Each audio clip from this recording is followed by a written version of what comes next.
Hello friends, नमस्कार। Geography and Rajasthan history YouTube channel पे आपका हार्दिक स्वागत है, अभिनंदन है। मैं हूं एसआर सेवदा।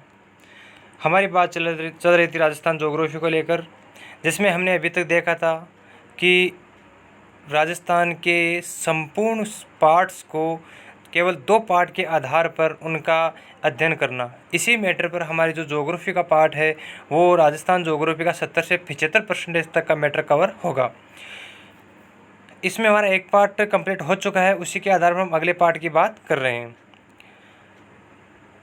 हम लेते हैं राजस्थान के भौतिक प्रदेश। भौतिक प्रदेश में हम देखते हैं कि अर्धशुष्क प्रदेश, अरावली पर्वतीयमाला, मैदानी प्रदेश और हाड़ौती प्रदेश। इन प्रदेशों के भौतिक प्रदेशों के आधार पर ही हमने अपना पहला पार्ट कंप्लीट किया है मानचित्र के आधार पर। और दूसरा पार्ट जो राजस्थान ज्योग्राफी का संपूर्ण विषय का मानचित्र सहित उनका सरलीकरण का दूसरा पार्ट है। हम देख रहे हैं राजस्थान के इन पार्टों के आधार पर ही अगले मानचित्रों को इसी आधार पर देखेंगे कि अरावली पर्वतमाला जो कि राजस्थान को बराबर 2 भागों में विभक्त करती है, पूर्वी राजस्थान और पश्चिमी राजस्थान। और हमने देखा था कि पश्चिमी जो राजस्थान है यहाँ पर जो है वर्षा कम होती है, यानी अरावली पर्वतमाला के पश्चिम में वर्षा 50 सेंटीमीटर से लेकर 10 सेंटीमीटर के मध्य रहती है, जिस कारण यहाँ पे जो नदियाँ हैं वो भी क्या है, एक सदाबहार नदियाँ ना होकर एक ऋतु विशेष की जो नदियाँ हैं, आंतरिक प्रवाह की जो नदियाँ हैं, जिनका जल किसी सागर, महासागर या खाड़ी तक नहीं पहुँच पाता है। वर्षा ऋतु में कुछ दूरी तक अपना मार्ग तय करती है, उसके बाद में वो लुप्त हो जाती है। इसका रीज़न क्या है कि वर्षांत कम होना। जैसे कि आपको मैप में दिखाया देख रहा है कि जैसलमेर की जो नदी है, और ऊपर चलते हैं तो ये कांतली है, यानी कि ऐसी कई सारी नदियाँ हैं जो आंतरिक प्रवाह की जो नदियाँ हैं। इसके बाद में हम बात करते हैं कि राजस्थान का जो पूर्वी क्षेत्र है, इसमें वर्षा जो है उसका प्रतिशत लगभग 50 से 110 सेंटीमीटर के मध्य रहता है। यहाँ पे वर्षा अधिक होने से अधिकतर जो नदियाँ हैं अपनी सहायक नदियों के माध्यम से किसी सागर, महासागर, खाड़ी में जाके गिरती है। इसी प्रकार हम देखते हैं कि इधर वर्षा अधिक होने के कारण, वर्षा सदा बहने के कारण यहाँ पे कभी कभार नदियों में बाढ़ आती है। यहाँ की जो बाढ़ आने से जो उपजाऊ मिट्टी है वहाँ पे बिछा दी जाती है, जिसे खादर कहा जाता है। और वहाँ पे उसी मिट्टी से अच्छी पैदावार होने के कारण हमारे को जनसंख्या का जो बसाव है वो भी हमें यहाँ पर देखने को अधिक मिलेगा। इसीलिए इसको मैदानी प्रदेश कहा जाता है। और यहाँ पे जो जलवायु है वो भी यहाँ पे मनुष्य के अनुकूल है, ना ही अधिक गर्मी है ना ही अधिक सर्दी है, यानी कि मध्यम का मौसम रहता है। इसी प्रकार यहाँ पे क्या है कि जनसंख्या का भी बसाव अधिक मिलेगा। बात करते हैं हाड़ौती प्रदेश की, तो हाड़ौती प्रदेश में भी क्या है कि जो नदियाँ हैं वह एमपी से राजस्थान की बॉर्डर क्रॉस करके प्रवेश करती है, जिससे अधिकतर सहायक नदियाँ भी है। यहाँ का जल उपलब्ध हो जाने से यहाँ की जनसंख्या भी यहाँ पे अधिक निवास करती है, और यहाँ पे जो फसल वगैरह है वो अच्छी पैदावार हो जाती है। इसीलिए हमने देखा था कि जो भौतिक प्रदेशों का जो पश्चिमी जो मरुस्थलीय प्रदेश है, यहाँ पे जनसंख्या भी कम मिल रही थी। पहली बात, कृषि भी हमें कम मिल रही थी, जनसंख्या भी हमें देखने को कम मिल रही थी। यहाँ पे जनसंख्या का जो घनत्व है सबसे कम है। इधर हमारे जयपुर आ जाता है, जनसंख्या घनत्व सर्वाधिक है। तो इसी आधार पर हम बात करते हैं कि जहाँ पे मनुष्य के अनुकूल जलवायु नहीं रहती है वहाँ पे मनुष्य बसना भी निवास नहीं करता। इसी आधार पर हम देखते हैं कि जो पश्चिमी जो मरुस्थलीय प्रदेश है, इसे शुष्क और अर्धशुष्क मैदानी प्रदेश कहा जाता है। इसमें हमने देखा था कि वनस्पति भी कम मिल रही थी, वर्षा कम हो रही थी, फसलें कम हो रही थी, जनसंख्या बसाव कम था। यहाँ पे जो खनिज थे वो धात्विक खनिज कम मिल रहे थे, यानी अधात्विक खनिजों की थोड़ी मात्रा ज़्यादा थी। क्योंकि धात्विक जो खनिज है वो आग्नेय चट्टानों में मिलती है, जैसे कि अरावली पर्वतमाला है, हम इसका उदाहरण लेते हैं। यहाँ पे धात्विक खनिज हमारे को अधिक मिलेंगे। हम बात करते हैं मुल्तानी मिट्टी की, तो जैसलमेर, बीकानेर, बाड़मेर की तरफ ज़्यादा मिलेगी। यानी इसी प्रकार हम देखते हैं कि जो खनिज है वो धात्विक मिलेंगे अरावली पर्वतमाला क्षेत्र में। उसके अलावा अन्य जगह भी मिलते हैं, लेकिन ज़्यादातर अरावली पर्वतमाला क्षेत्र में मिलेंगे। हम अगले मैप में उसको देख भी लेंगे। जनसंख्या अधिक किस साइड में? राजस्थान की पूर्वी साइड में।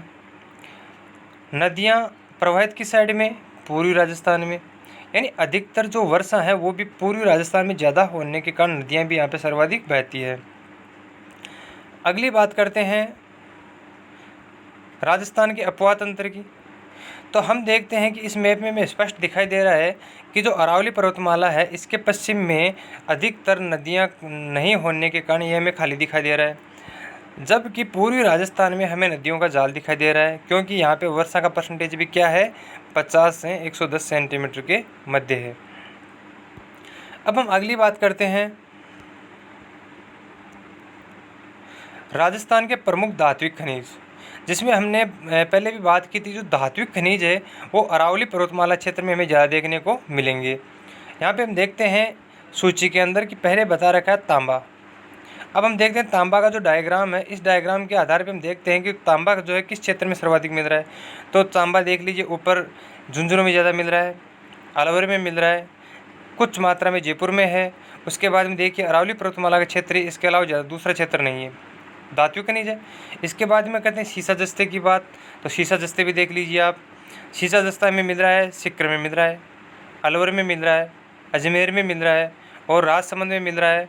यानी कि इनका परसेंटेज जो है इन धात्विक खनिजों का किस क्षेत्र में आएगा, अरावली पर्वतमाला क्षेत्र में आएगा। और ये मैंने आपको पहले भी बता दिया था कि धात्विक खनिज जो है अरावली पर्वतमाला क्षेत्र में अधिक मिलते हैं। अधात्विक खनिजों की बात करते हैं तो वो उनका परसेंटेज, जैसे मुल्तानी मिट्टी का हम उदाहरण लेते हैं, हमारे पास में सर्वश्रेष्ठ उदाहरण है। उसके कलर के आधार पे, मिट्टी के आधार देखते हैं तो बाड़मेर है, जैसलमेर, बीकानेर क्षेत्र में वो सर्वाधिक पाई जाती है। उसका मुल्तानी मिट्टी का जो उपयोग है, तेल को परिशोधन करने में उसका उपयोग किया जाता है। बात करते हैं लोहे की। अब लोहा भी देख लीजिए, झुंझुनू है, सिक्कर है, जयपुर है, अब इनकी खानों के मोरिजा बनेला है, ऐसी कुछ कहानी भी है, खाने भी में मिलती है। इसका जो हम इनकी डिटेल से बात जब हम धात्विक खनिज पढ़ेंगे तो वहाँ पे और डिटेल से इसकी चर्चा करेंगे। फिर हमें देख लीजिए कि यानी हमारे पास में जैसे मान लो कि धात्विक खनिजों के बारे में कोई क्वेश्चन आ रहा है कि तांबा किस जिलों में पाया जाता है। अगर यहाँ पे हमारे पास में ऑप्शन आ जाता है बीकानेर है, जैसलमेर है, बाड़मेर आ जाता है और एक हमारे पास आ जाता है झुंझुनू, तो हम क्या है कि ये देखेंगे कि 33 जिलों की लोकेशन के अनुसार कि इन चारों में से अरावली पर्वतमाला क्षेत्र में निकट कौन सा जिला आ रहा है। इसके बाद में देखेंगे कि जो अदर जो ज़िले हैं वो उनकी स्थिति कौन सी जगह है, क्या वो धात्विक खनिज वहाँ पे पाए जा सकते हैं या नहीं। तो इनके आधार पर हम देखते हैं कि अगर ऐसे ऑप्शन आते हैं तो इन ऑप्शनों में हमें सिर्फ इस दो पार्ट से हमें यही देखना है कि कौन से क्षेत्र में सर्वाधिक खनिज है, कोई वनस्पति है वो कहाँ पाई जाती है, और जो जिला है वो कहाँ से वो उठा रहा है, ये हमें देखना है ऑप्शन के आधार पे। दूसरी बात करते हैं हम यहाँ पे मैग्नीज की।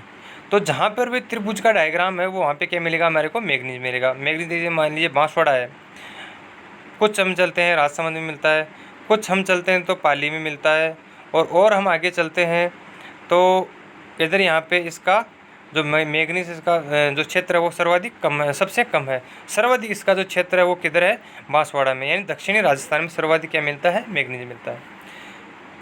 हम बात करते हैं टंगस्टन की, हम बात करते हैं पायराइट की, यानी जो ये खनिज है वो सर्वाधिक कहाँ पे मिलेंगे, धात्विक खनिज अरावली पर्वतमाला क्षेत्र में। आग्नेय चट्टानों से बनी हुई चट्टानों से कौन से खनिज पाए जाते हैं, धात्विक खनिज पाए जाते हैं। आगे चर्चा करते हैं हम खनिज वितरण में प्रमुख उद्योग। अब यानी कि इन धात्विक खनिजों के आधार पर या हम खनिजों के आधार पर ये भी उसका पता करेंगे कि जो इंडस्ट्री है वो सर्वाधिक कहाँ लगाई जा रही है। इंडस्ट्री सर्वाधिक वहाँ लगाई जाएगी जहाँ पर उसकी उपलब्धता हमें अधिक मिलती हो। हम देखते हैं कि जो तांबा है वो कहाँ पे मिलेगी, झुंझुनू है, अलवर है, इस क्षेत्र में जो तांबा मिल रहा है। बात करते हैं संगमरमर की, तो संगमरमर देख लीजिए जालौर मिल रहा है, नागौर मिल रहा है, झुंझुनू में मिल रहा है, अलवर में मिल रहा है, यानी यहाँ पे क्या मिल रहा है, संगमरमर। हम बात करते हैं टंगस्टन की, तो टंगस्टन की हम बात करते हैं तो जोधपुर है, नागौर है, यानी इस क्षेत्रों में क्या मिल रहा है, टंगस्टन मिल रहा है। आगे की बात करते हैं जस्ते की, तो जस्ता देखिए बांसवाड़ा है, डूंगरपुर है, उदयपुर है, और हम आगे देखते हैं तो कुछ मात्रा में अलवर में है, यहाँ पर क्या मिल रहा है, टंगस्टन मिल रहा है। बात करते हैं जिप्सम की, तो जिप्सम देख लीजिए बाड़मेर है, जैसलमेर है, बीकानेर है, नागौर है, क्योंकि ये जो श्रेणी है इसमें हमने धात्विक अधात्विक के आधार पर हमने देखा था कि सर्वाधिक धात्विक खनिज अरावली पर्वतमाला में क्षेत्र में मिलेंगे। इसके अलावा जो क्षेत्र है वहाँ पर भी मिलेंगे, लेकिन परसेंटेज सर्वाधिक अरावली पर्वतमाला क्षेत्र में ज़्यादा रहेगा। टंगस्टन की बात करते हैं चांदी, तो हम चांदी देखते हैं जयपुर में मिल रही है, अलवर में मिल रही है, झुंझुनू में मिल रही है, और चांदी जो है सीसा जस्ते के साथ में भी निकलती है, सीसा जस्ते के साथ में चांदी मिलती है। अब हम देखते हैं सूती वस्त्र उद्योग और सीमेंट उद्योग। सूती वस्त्र उद्योग जहाँ मिलेंगे वहाँ पे मिलेंगे जहाँ पे कपास की पैदावार ज़्यादा हो रही है। दे हम बांसवाड़ा की बात करते हैं, कोटा में करते हैं। कोटा की बात क्यों करते हैं? क्योंकि काली मिट्टी का क्षेत्र है, काली मिट्टी कपास के लिए उत्पादन के लिए अच्छी मानी जाती है। तो कोटा में सूती वस्त्र उद्योग मिलेंगे, बांसवाड़ा में मिलेंगे। आगे हम बात करते हैं भीलवाड़ा में मिलेंगे, इसे मैनचेस्टर भी कहा जाता है।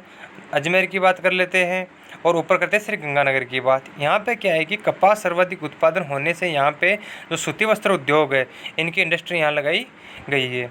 बात करते हैं सीमेंट की। सीमेंट के लिए कच्चा माल जहाँ पे उपलब्ध होगा वहाँ पे सीमेंट की फैक्ट्री लगाई जाएगी। जैसे बात करते हैं उदयपुर, चित्तौड़गढ़, कोटा, बूंदी, और ऊपर बात कर लेते हैं नागौर, पाली, सवाई माधोपुर। इन क्षेत्रों में क्या है कि सीमेंट की जो फैक्ट्रियाँ वो खोली जाए, क्योंकि सीमेंट के लिए जिप्सम की उपलब्धता होनी चाहिए, कोयले की उपलब्धता होनी चाहिए।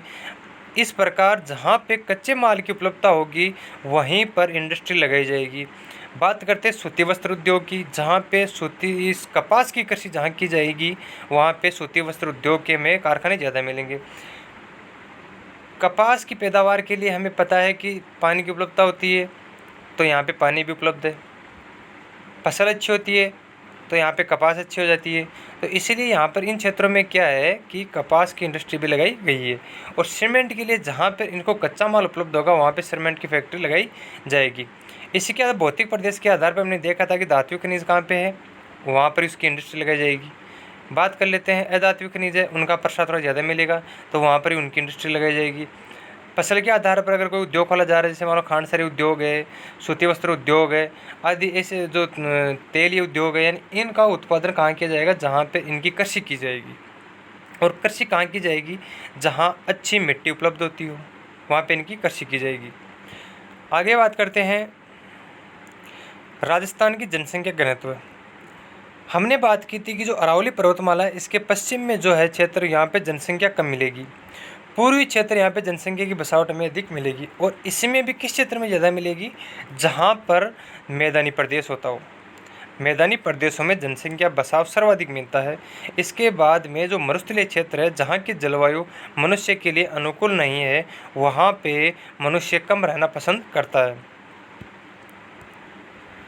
अब देखिए डायग्राम में देखते हैं जो जनसंख्या घनत्व हम देखते हैं 400 से अधिक, वो कहाँ पे मिलेगा? 400 से अधिक मिलेगा हमें अलवर है, भरतपुर है, दौसा है और जयपुर है। यहाँ पे जो जनसंख्या घनत्व सर्वाधिक मिलेगा। दूसरी बात, ये क्षेत्र जो है शिक्षित में आ गया, कुछ यहाँ पे मैदानी प्रदेश में आ गया, यानी कि यहाँ की जो जलवायु है वो भी मनुष्य के अनुकूल है। यहाँ पे मनुष्य की बसावट इसीलिए अधिक मिलेगी क्योंकि यहाँ की जलवायु, मिट्टी, कृषि मनुष्य के अनुकूल है। दूसरी बात करते हैं 300 से 400 व्यक्ति घनत्व वाले हम देखते हैं तो इस क्षेत्र में आता है, देखो अजमेर, सीकर, झुंझुनू, अजमेर, सीकर, झुंझुनू, धौलपुर आदि जिले इसमें शामिल होते हैं, जहाँ का जो जनसंख्या घनत्व है वो भरतपुर, अलवर, दौसा के मुकाबले क्या है? कम है। अगली बात करते हैं 200 से 300 व्यक्ति प्रति वर्ग किलोमीटर वाले या घनत्व के आधार पे। तो इसमें हम देखते हैं उदयपुर आ रहा है, राजसमंद आ रहा है, भीलवाड़ा आ रहा है, सिरोही आ रहा है, और हम आगे बात करते हैं तो झालावाड़ आ रहा है, और ऊपर देखते हैं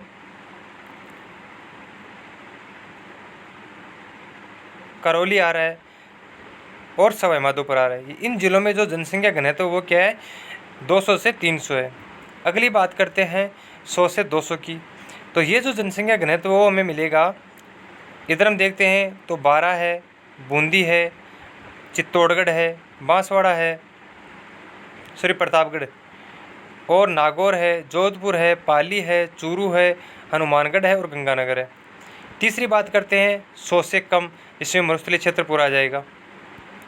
अब इसमें हमें एक चीज़ देखने को मिलती है कि जो जनसंख्या का जो घनत्व है या जो बसावट है वो पूर्व से पश्चिम की ओर मानव का बसाव कम होता जा रहा है। यहाँ पे जनसंख्या सर्वाधिक है, यहाँ पे जनसंख्या कम मिल रही है।